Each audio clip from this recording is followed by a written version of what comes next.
Cheers. Hello, welcome back to the ED show. Got another guest on today, but we don't know her name. No, we really don't. And we would like to know your name. Hello.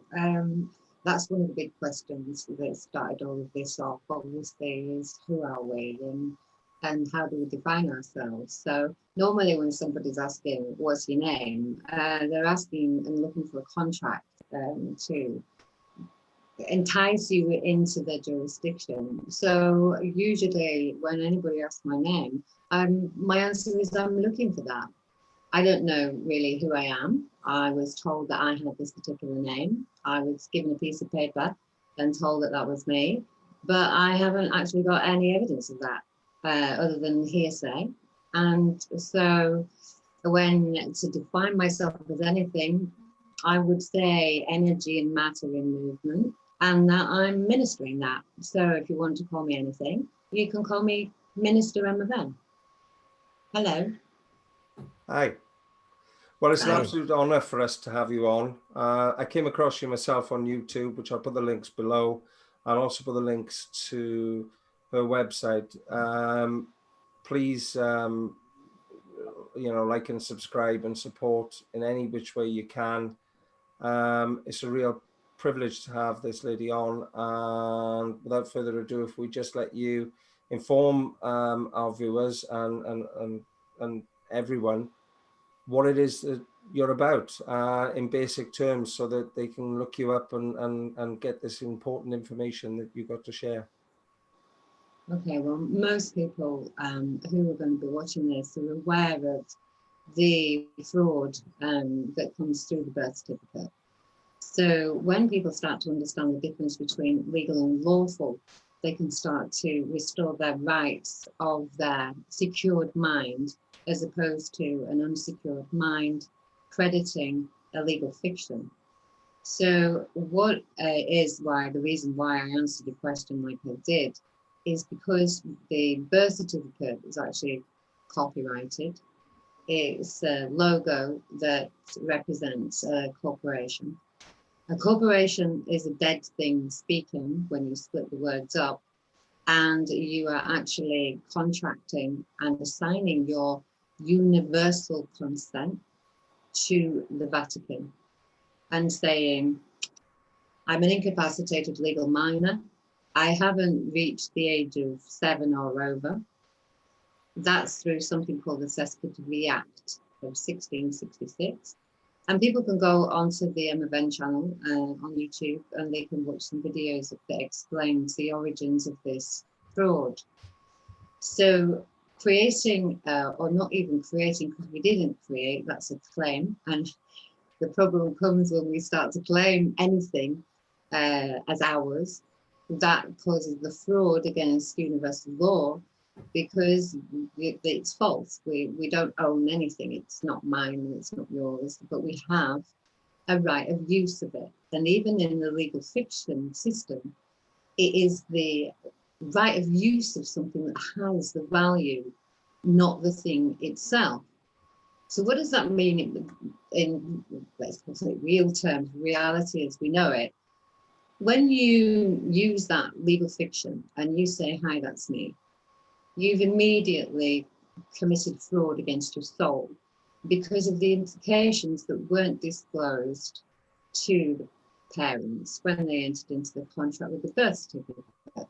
So they should have been told that every year for the first 7 years of the child's life, the child had to be evidence of being alive, or it would be presumed dead, lost at sea. And the child's share of the planet and its resources that was assigned to be held in trust to the Vatican by the parents that declared that child being born into the crown cultural system, actually gave the right of that equity of the share of the planet's resources to the Vatican, and said, we're commoners, we don't know how to execute our own estate, we don't know what's going on, whether we wanted the responsibility of it or not, who's to say? But along came the government and said, we will take care of you all, discharge all of your liabilities, while we play our game of commerce, and never will it cross into the private. We will use the share of the planet and its resources held as stocks and shares and bonds and commodities, and we will operate our commercial system and discharge all of the liabilities of allowing that to happen. Always being the creditor. What do we credit? I put all of my credit, if I use that name, behind that legal fiction. So you are assigning your consent to the legal fiction. So what we've just done is mirrored it in the reverse. You assign your consent back to yourself, because you can't trust anybody better than yourself when you trust yourself as universal law, an indefinable, unalienable thing. What that thing is, we don't know what that thing is. And it's all right to know that you don't know something. Instead of taking these man-made definitions and saying, that's law, that's legal. If I can come with a piece of paper and say, hey, I've got a piece of paper that says you've got a debt on it, and I can now remove your right of shelter from you by stealing your house through creating this fictional debt. So it's us still that are the creditors. We're crediting that belief. So by creating your own trust, first in yourself within universal law, you've got your family trust. Then there's a community of people who communally trust in universal law, the next guy, the next guy, the next street, the next town. And this is actually reflected, or was, inside the Securities Exchange Commission as virtual reality real estate, with these legal entities trading on your name, creating virtual towns and virtual non-geographical areas, and the fiction in our minds became fact. And this sorry to interject there, but this could be outlandish, but I can guarantee you guys it's all true. That's the worst part about it. We have got birth bonds. They do trade on us, and they do bet on us, and they do make money. So what you're absolutely saying there is spot on.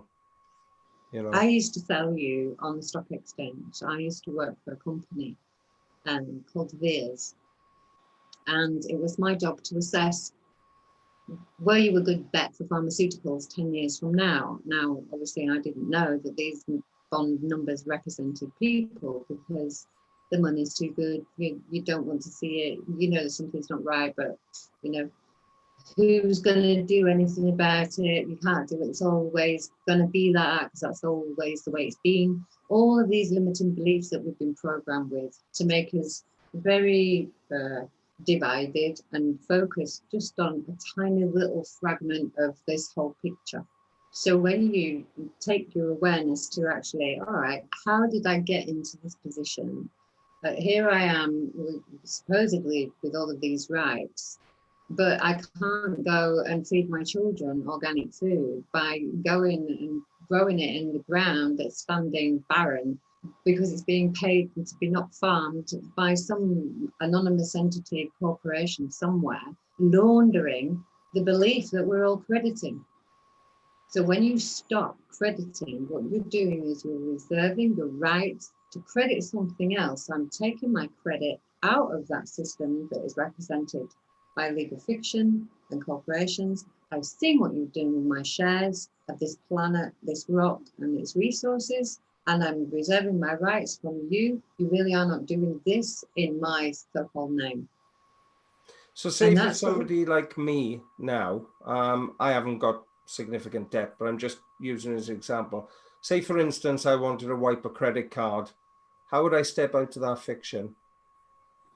Okay, so all debt's fiction, first of all. So what you're actually asking me is, how do I remove my belief that this fiction is real? Yeah. Okay, so the fiction is real because we believed it was true, because we were taught that. Yeah. You know, grow up, here's your national insurance. But what's actually happening is that a system is in place for discharging the charges, and your government should have been doing that as the trustee of your trust. So you assign your consent very simply on the website.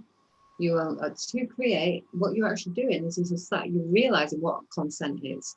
You're giving it back to yourself. You are the settler, you're the debtor, you're the creator of this debt because it's your belief that created it. You credited the legal fiction, and so you're the only one who can really discharge it. So instead of paying again, which is pagan, by using the debt slave tokens, you're actually creating more debt, and that's why there's perpetual debt, because you're all trying to pay back something that was for discharge only in a system of fiction. You keep picking up that name saying, hi, that's me, that's my bill, let me pay you. No, that was a summary of an account of the amount that was supplied to you from your share of the electricity. It's phenomenal, isn't it, when you look into it? I mean, you know, they don't even do it at schools. I mean, nobody really knows that banking and the monetary system is done by fractional reserve lending, where they give 10 times the amount that you borrow. So every time I say borrow £1,000 or put £1,000 in the banks can do 10 times that amount of money. It's 10 to the power of 10. Yeah. That's how much it is. So for each one that you put in, one of those, let's say it's £1 you put in, the 99 pence is taken from, and only the 1p is kept. And that's lent out and created into another account. So you've got 99 accounts. Imagine like you've got a matrix system of these accounts. Now you've got 99 of them because somebody put one in. And what actually is that? That is your energy converted into a currency that supports bombs, weapons, war, pharmaceuticals, GMO food, murder. You know, it creates everything that is contrary to universal law. Do no harm, cause no damage, and don't enforce your beliefs on another. And that's it. And everything that we do is actually contrary. We're incriminating ourselves with that every thought while we believe this is true.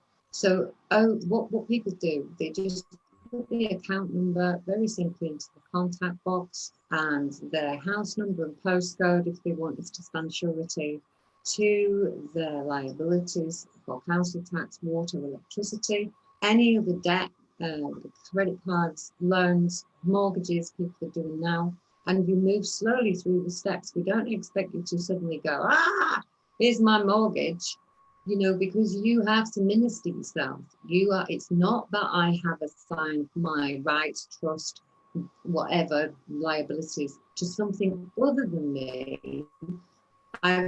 I realize what's going on, and it's only me that can solve it for me. I can only discharge my own debt with my own thinking, because then it stops creating this reality that keeps us all in debt. Indebted to what? Kindness and love as a currency is what we're, as a whole universe, indebted to. So have you had anybody that sort of come to you and you've been able to help them, which I know you have helped people, but have you ever been able to help somebody wipe their mortgage debt and stuff like that? Yeah, got a process. Yeah, we've got the whole process for discharging bankruptcies and mortgages and things like that. But really, when you get to that point, what are you doing? You still got your head in the system that you still believe that somewhere along the line you haven't trusted yourself enough to minister your estate enough that you need a piece of paper or a receipt from a system that you just said doesn't exist. No, I mean, like somebody like me, for instance, I've got a mortgage, and say I didn't know anything about any of this, and then I start to know that it's all lies. You know, I'm my straw man's the name, and the mortgage is based on fiction. Could I do something about it? Absolutely. Stop believing it, first of all, because it's not true. That's really simple. Everybody can do that. You've got a choice whether you believe something or not. So if you start off going, well, I don't believe it's true, you haven't got a trust in your own belief, have you, at that point? So first of all, let's get your trust, build your trust, because it's that what you've been giving away. You've been giving your trust away to a private corporation and then buying your rights back as a privilege, not knowing that you can't trust a corporation until now.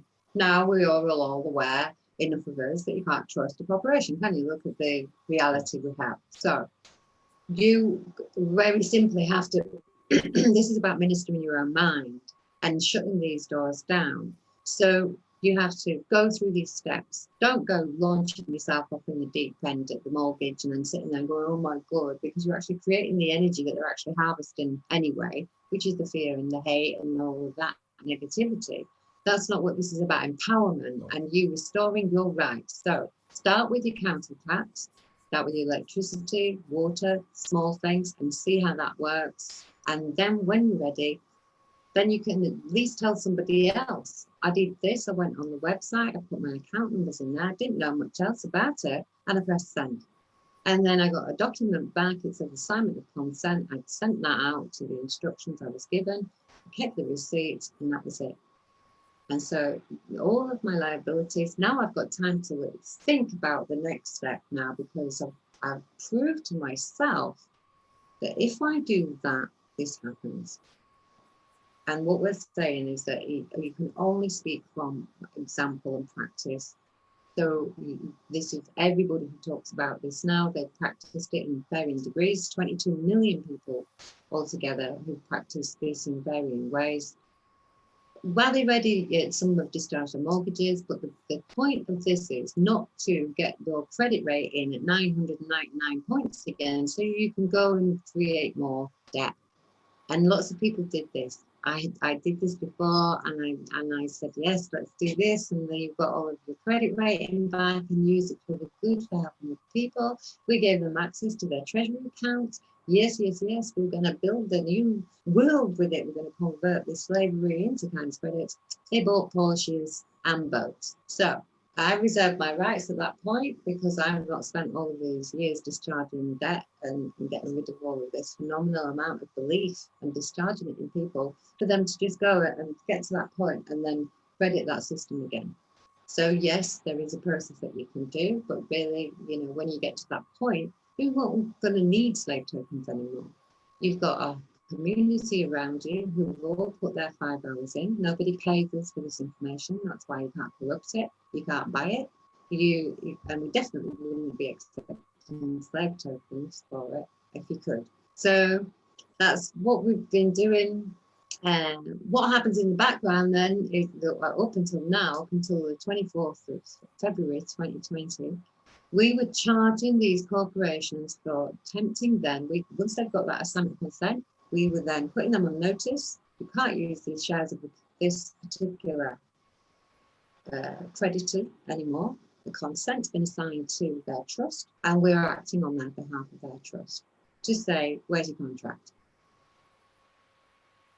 And you haven't got the presumption that they've given you the contract of the share of the planet and its resources, because I'm over here as Minister Emma holding the rights that they've assigned to universal law. And I haven't given you, on behalf of their trust, an authority to act, a certificate of partition, assignment of consent. So who are you now standing there?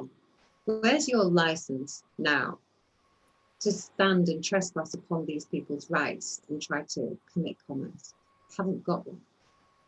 So we've smashed holes in this maritime code, and by you defining yourself as Minister and then immediately in their mindset, you're at the same level and beyond as the Pope. They've got a definition called plenipotentiary minister, and we'll put that in a little link at the bottom and you can see the definition of that. And it means you are the equivalent of the ambassador of your own state of being. And they have to go and get the Pope. And the Pope's not coming because the Pope's only there because he was, all of that system of ecclesiastical law, the contract law at the initiation of it all, which is the birth certificate, is smashed when you say, nah, I'm Minister of. So all of those liabilities are discharged. Those companies that were trying to trespass on these shares got invoiced. A debt in exactly the same way they did to you. They said that there is a debt, and so you haven't got enough money and you keep paying us with these slave tokens to create more debt, so you'll never pay it off. So we'll take planet Earth and all their resources as collateral, and you can buy your rights back to access your resources as a privilege, and here you go, you're enslaved once more. So on the 25th of February, the debt had become 10 quadrillion, And so we became secured party creditor to HM government inside the Securities Exchange Commission in Washington, filed a filing on them. And over the next 13, 14 days, you ended up with coronavirus. What is coronavirus? We are the virus that brought down the Crown Corporation and infiltrated their matrix system. How did we do that? We stopped crediting it with our belief. We didn't it reached critical mass, and the amount of people who didn't believe this bullshit anymore was sufficient enough to bring that system down. Now they needed another belief pot to launder. So up pops coronavirus. As an indemnity account, imagine it as a big vat now, not the Vatican, because we don't all believe in that religion and that indoctrination system. So they had to create another one. So there it is, the coronavirus, with the Bill Gates propping it up for hedging his bets on the new stock exchange, which is through a company called Biohacks, which is given 25% share to a company called Icon Capital Group, which are Goldman Sachs and JP Morgan and all of those cronies that I used to work with, creating a new gold time exchange. So not, you are still the stock on the stock exchange, but it's not, because that's collapsed. They've had to create another one, which is this gold time. You will get 1,200 credits a month on a 5G chip. It'll be injected into you in some way, shape, or form. Usually, nothing usual about it.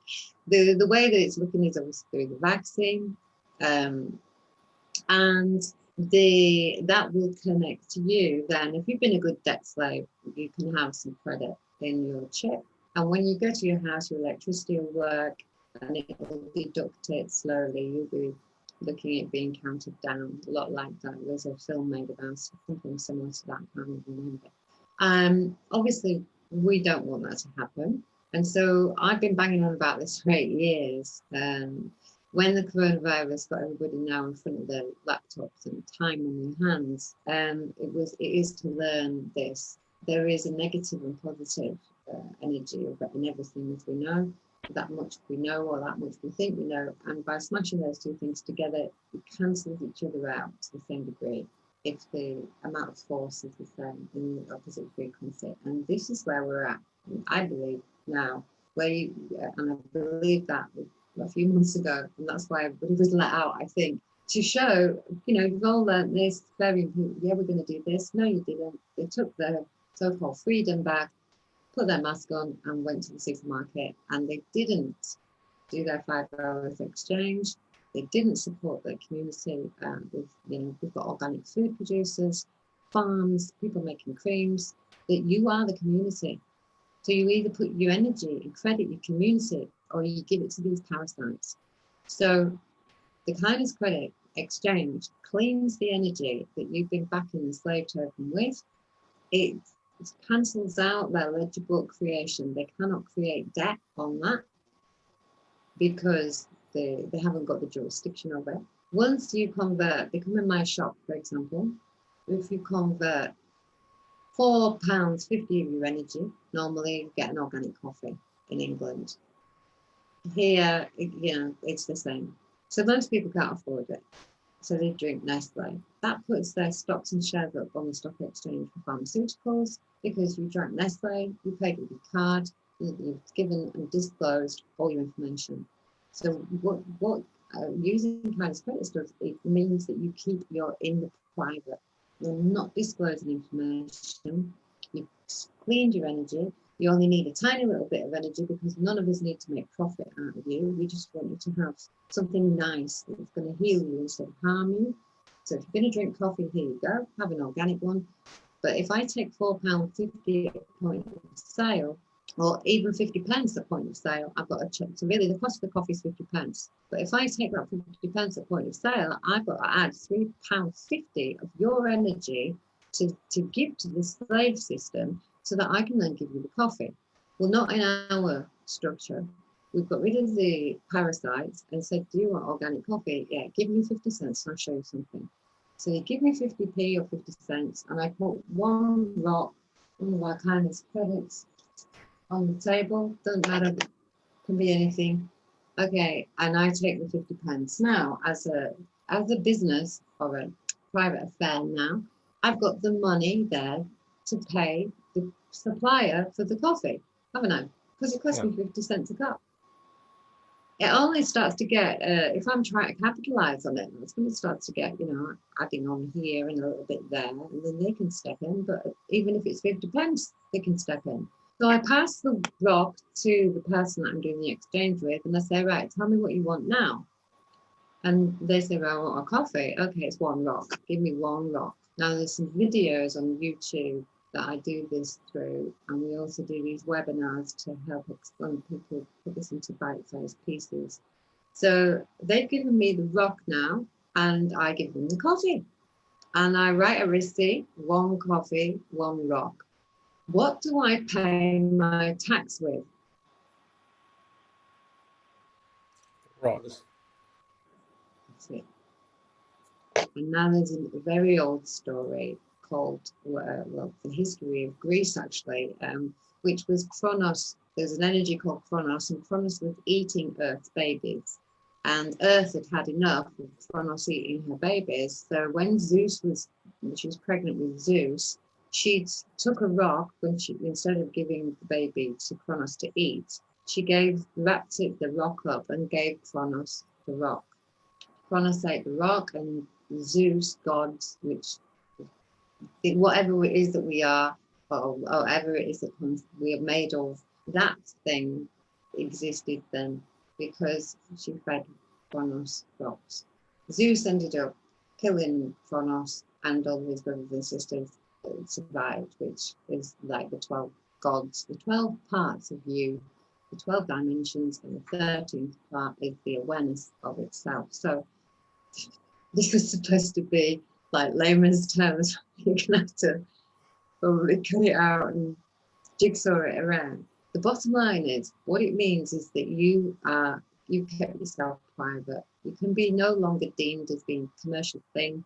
You know what's going on, or you know how your energy is being consumed by Kronos, because the Kronos story is the birth certificate. We've been feeding Crown, Kronos, Corona, our babies through the birth certificate.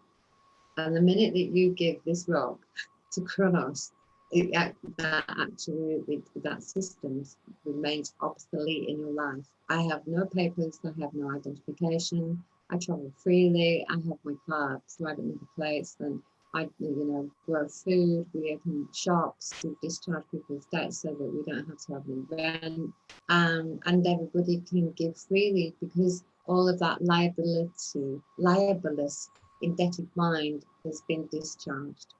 We bought it for a rock. So what does that look like in their system?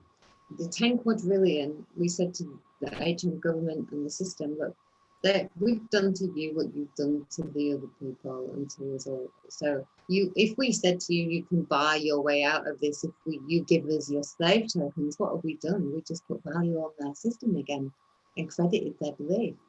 You can't buy us with slave tokens because we know that is the contract that gives our soul to that slavery system, and you're not buying my soul. It's not for sale anymore.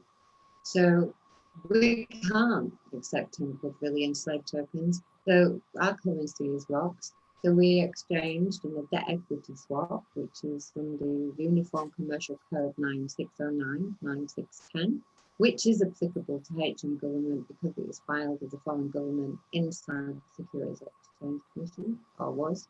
And so we said, we'll just have a rock.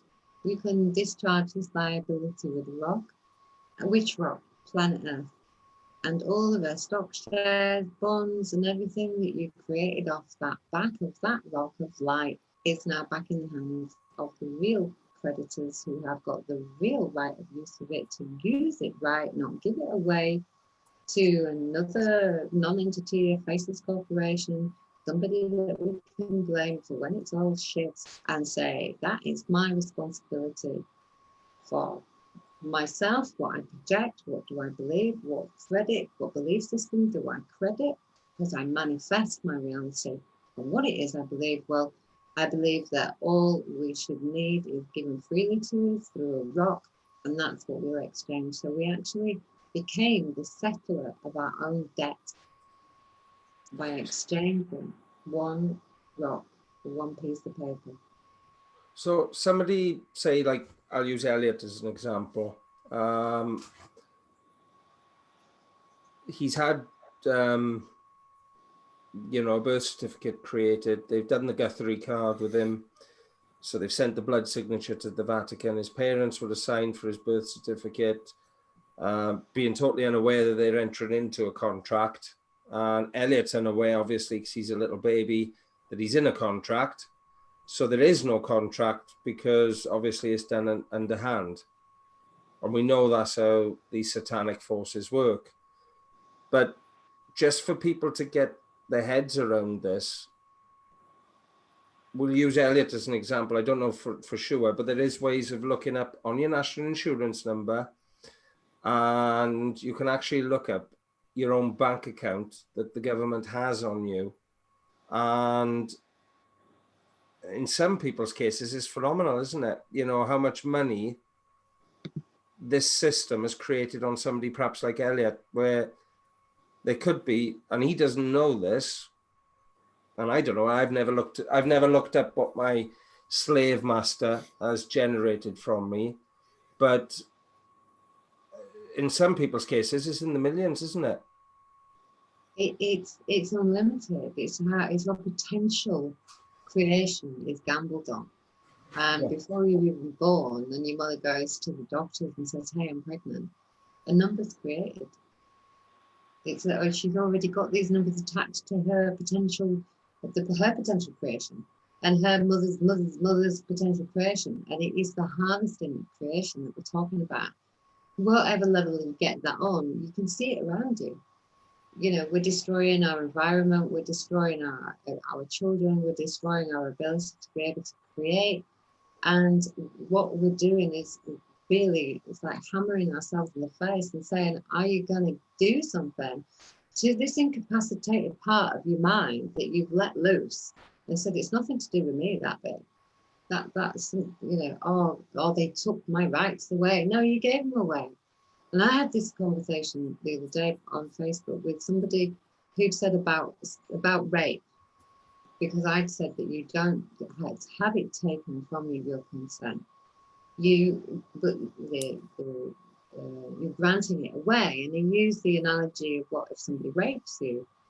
Well, the very fact that we even have to consider where does rape sit, you know, it should never even exist, that desire or that need or that lack of whatever it is, that part of us wants to rape another part of somebody else. And it doesn't matter whether it's sexual intercourse or commercial intercourse or trespassing on the rights in any way.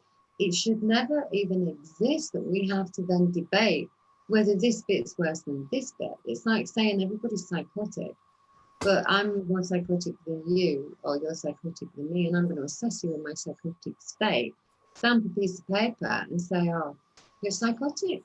That's psychotic. We're living this psychotic illusion of reality. And it's time to say that if it is true that I have done all of this that I see around me by using legal fiction, just one thing, what happens if I don't do that? What happens if I call the Home Office and I say tomorrow, hello, I'm just trying to establish some facts in this fictional system. I've got a birth certificate here. It says it's got Crown copyright on it. It says not to be used for ID, yet you're telling me I need to use it to get a passport. Is there something else that I'm supposed to use? You'll find out that yes, there is. First of all, you shouldn't use anything. You shouldn't have to use anything to cross an imaginary border that some person has drawn around and said, this bit's this and this bit's that, and this is the definition of this, and this is the definition of law, and this is I'm defining you as English, I'm dividing you away from the real source of your creation, which is one thing. I'm dividing you up like I've divided you up on the stock exchange, like I've divided up the shares of the planet and the water and the gas, and I'm giving it all away to who? To me and my buddies. I think what would be really interesting is in another episode if we actually try this, possibly with me or Daryl possibly, and try to go through this process and just see where we end up. But it's been really, really interesting talking to you, and I hope that we can continue this, like get more into all the different ways in which you can get out of the system in further episodes. How about we do that, Elliot? How about we sort of put our names down on your website? Yeah. And we share our experience with some of these viewers to show them exactly what can be done. I think it's a great idea. There's nothing like first-hand experience. Obviously, we'll have to blur out certain aspects of our personal information so that it's not yours. Yeah. Get it? That's the thing. Yeah. Right? Start there. You say, where's step one? There. It's not mine. And people used to ring me up and say, what are you doing, mate? What are you doing, my national insurance number? I don't want to give you that because you might steal it. I'm trying to stop you from stealing it. I'm trying to stop you from stealing something that is not yours and committing fraud with it. And it doesn't exist, this thing. So give it back to the system that created it and say, unless you can give me a right of use or a license to use it, I'm not using it. I know that much. I know that if I take something and it's not mine, I'm a thief. So well, the national insurance number is just a bank account anyway. I know that much. Yeah. I've gone into it. It's a bank account for these, you know. It is, and we gave them the access to it, and they attached it to their PayPal accounts, and they caused a right requesting all the debt, and that's why it stopped. Because they used it wrong. There was an opportunity. There's always opportunities if you're going to do the right thing to use your energy that has been trapped in slavery, but you need to clean it, to take it and invest it in a Porsche, or to take it and invest it in a boat where you've got people who are sleeping in the street. That's not a valid exchange of energy. So, at that point, the universe steps in, and it's like, we didn't do anything. It just happened. That was it. Off. There is no fraud being committed today. That's it. And if anybody wants to commit fraud because they want to clean their credit rating and go and get some more, then you're in the wrong place. Go and buy yourself a £10,000 program from somebody who's capitalizing on you to teach you this stuff. Because if they really knew what they were doing, they wouldn't be asking you for money to tell you about it, would they? Wow, it's been an honor having you on, and we've got lots more to explore, and I hope you will be back for another episode or two. I'd love to. Thank you very much for inviting me. Thank you. Yeah, you're amazing. Thank you. And I hope everybody found that informative and enjoyed that, and we'll see you next time. Thank you. Bye. Right. I don't know how to end recording, Elliot. There's a big square in the top left. I got it.